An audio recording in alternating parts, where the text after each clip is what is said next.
Luke 20, 1 through 8. One day, as he was teaching the people in the temple and telling the good news, the chief priests and the scribes came with the elders and said to him, "Tell us, by what authority are you doing these things? Who is it who gave you this authority?" He answered them, "I will also ask you a question, and you tell me. Did the baptism of John come from heaven, or was it of a human origin?" They discussed it one with another, saying, "If we say from heaven, he will say, 'Why did you not believe him?' But if we say of human origin, all the people will stone us, for they're convinced that John was a prophet." So they answered that they did not know where it came from. Then Jesus said to them, "Neither will I tell you by what authority I am doing these things." Luke starts this story and it's fairly tame. But if you remember, a couple of days before this happened, Jesus was in that temple and he drove away the moneylenders with a whip and by throwing over tables. That kind of upset the chief priests and the scribes and the elders because it threatened their authority.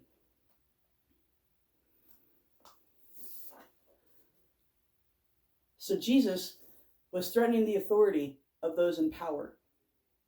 And so they decided to put him in a bind by asking the question, who gave him the authority to preach the good news, to do any of the miracles that he had done? But Jesus didn't want to be caught in that trap, so he turned it around on them by asking them a question that they couldn't answer. It's kind of clever to do that, by the way. We learned that in debate. But the point of the story isn't that he refused to answer the question. The point of the story, I think, is that he refused to be able to be put in the position in which they could question his authority and then act on it by performing violence. They were already planning on that crucifixion. They were already planning on arresting him and torturing him.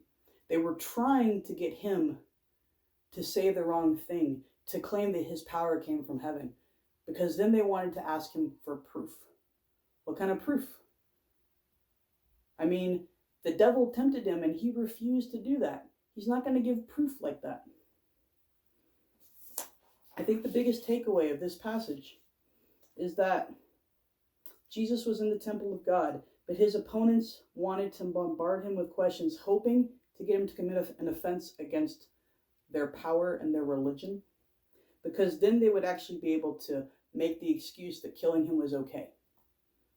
But he didn't allow that to happen. He didn't fall for their trap.